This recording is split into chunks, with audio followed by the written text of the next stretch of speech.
Young tiger NTR హీరోగా త్రివిక్రమ్ దర్శకత్వంలో తెరకెక్కిన Aravinda Sametha first weekend 100 crores క్లబ్లో చేరిన నేపథ్యంలో ఎన్టీఆర్ త్రివిక్రమ్తో పాటు చిత్ర బృందం సక్సెస్ మీట్ ఏర్పాటు చేశారు.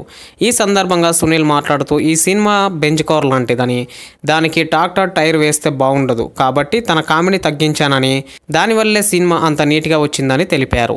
తన కామెడీ తక్కువైందని అంటున్న వారికి నేను చెప్పే సమాధానం ఇదే అని సునీల్ స్పష్టం చేశారు. దీని తర్వాత సునీల్ తన స్నేహితుడు త్రివిక్రమ్ గురించి చేసిన కామెంట్స్ విని అంతా బెత్తరపోయారు. కొందరికి ఇది ఓవర్ అనిపించినా చాలా మంది ఎంజాయ్ చేశారు. ఈ సినిమాలో నా క్యారెక్టర్ పేరు నీలంబరి. నాకు ఆ పేరు అంటే త్రివిక్రమ్తో కలిసి నేను రూమ్లో ఉండగా వంట చేసేవాడిని. ఇల్లు తుడవడం, బట్టలు ఉతకడం, ఇస్త్రీ చేయడం, బాబు రెడీ అయ్యే సమయానికి సూట్ కేసు పక్కన పెట్టేవాడిని.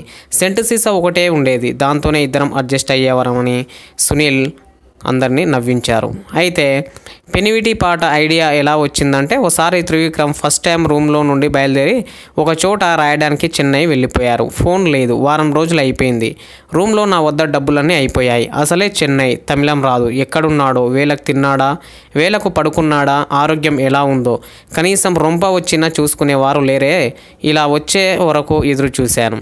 అందుకే దేవుడు నా ఆత్మని తన పెన్నులో ఇంకులా చేసి ఈ సిచ్యువేషన్ రాయడానికి అవకాశం కల్పించాడు అంటూ సునీల్ వ్యాఖ్యానించారు. Tell me pretty lies, look me in the face. Tell me that you love me, even if it's fake, 'cause I don't fucking care.